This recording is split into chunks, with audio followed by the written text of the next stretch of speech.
कृष्ण। भगवान श्री कृष्ण के प्राकट्य दिवस जन्माष्टमी की आप सभी को हार्दिक शुभकामनाएं। शिशु के रूप में इस संसार में हमारा प्रवेश प्रसूति गृह में होता है, क्योंकि हमें अपनी माता के गर्भ से मुक्त करने की आवश्यकता होती है। परम भगवान श्री कृष्ण भी यहाँ एक शिशु रूप में आते हैं, किंतु उन्हें जन्म लेने के लिए किसी डॉक्टर या धाया की कोई आवश्यकता नहीं होती।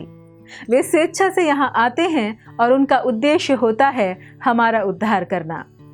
वे एक निसहाय और निर्भर नवजात की भूमिका निभाते हैं, किंतु वे भगवान की समस्त शक्तियों से पूर्ण होते हैं। भगवत गीता में भगवान कहते हैं, यदा यदा हि धर्मस्य ग्लानिर्भवति भारत अभ्युत्थानम अधर्मस्य तदात्मानं सृजाम्यहम्। हे भरतवंशी, जब धर्म का हास होता है और अधर्म में वृद्धि, तब मैं अवतार लेता हूँ। इस्कॉन के संस्थापक आचार्य श्रील प्रभुपाद कहते हैं कि इस संदर्भ में सृजामी शब्द अत्यंत महत्वपूर्ण है, जिसका अर्थ है प्रकट होना।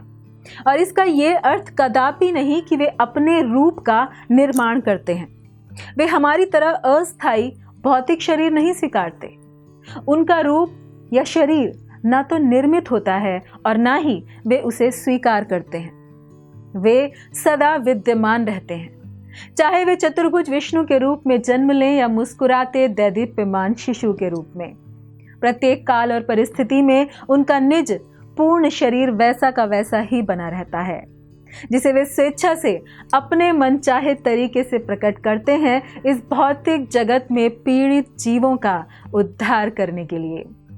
ऐसे ही श्री कृष्ण ने इस संसार में अपने पिता वसुदेव के हृदय द्वारा प्रवेश किया, जिन्होंने भगवान श्री कृष्ण को पुत्र रूप में प्राप्त करने के लिए अपने पूर्व जन्मों में हजारों वर्षों तक कठोर तपस्याएं की थी। और देवकी ने भी अपने पति के साथ वे सभी तपस्याएं की थी। फिर वसुदेव के हृदय से भगवान श्री कृष्ण देवकी के गर्भ में आए।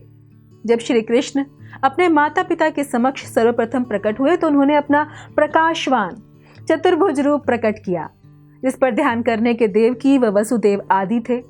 परंतु देवकी की प्रार्थना पर वे एक सामान्य शिशु बन गए, मधुर और मनमोहक।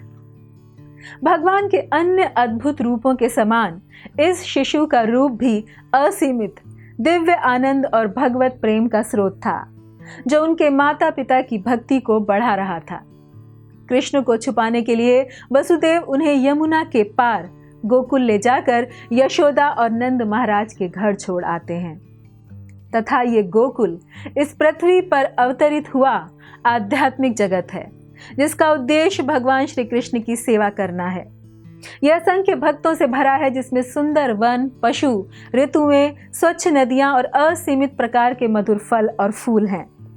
इस प्रकार श्री कृष्ण ग्वाले के रूप में पले बढ़े। उनकी बचपन की लीलाएं उनके भक्तों के लिए मधुर आनंद के अंतहीन उत्सवों के समान हैं। सभी ग्वाले और उनकी पत्नियां भगवान के साथ रहती हुई इतनी आनंद विभोर रहती कि एक भी दिन ऐसा नहीं जाता जब वे अपने गहन वात्सल्य प्रेम में कृष्ण का आलिंगन नहीं करती या उनके साथ मजाक या खेलती नहीं।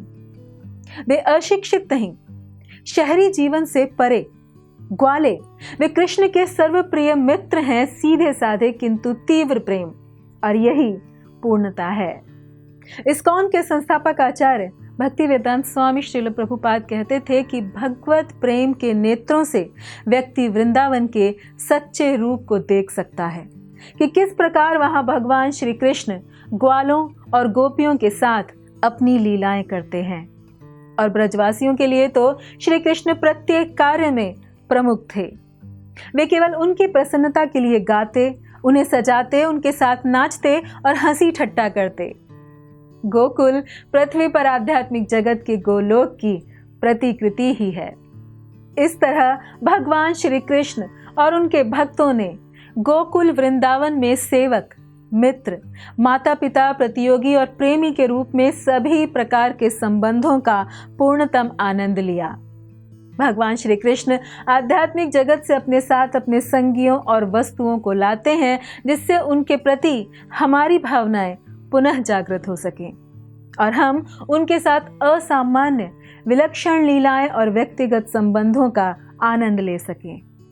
वे यहाँ आते हैं हमारा उद्धार कर हमें उस स्थान पर ले जाने के लिए जहां से हम आए हैं।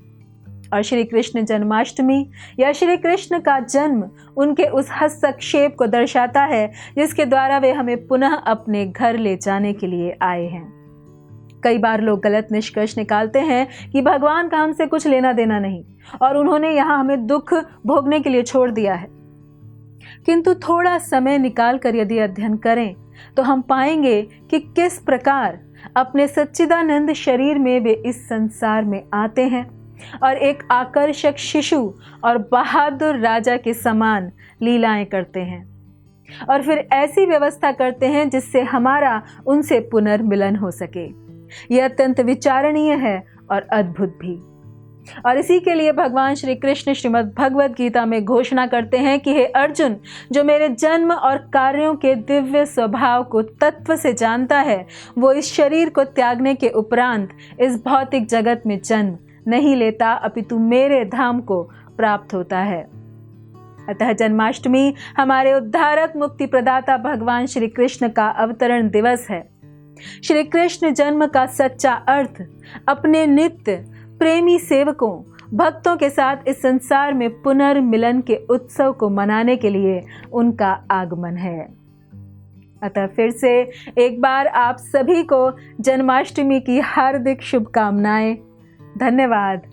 हरे कृष्णा। ऐसे ही और भक्तिमय कार्यक्रमों के लिए देखिए हरे कृष्णा टेलीविजन। इसे प्राप्त करने के लिए आप अपने केबल अथवा DTH ऑपरेटर से संपर्क करें तथा और अधिक जानकारी के लिए आज ही डायल करें 8767 845 845।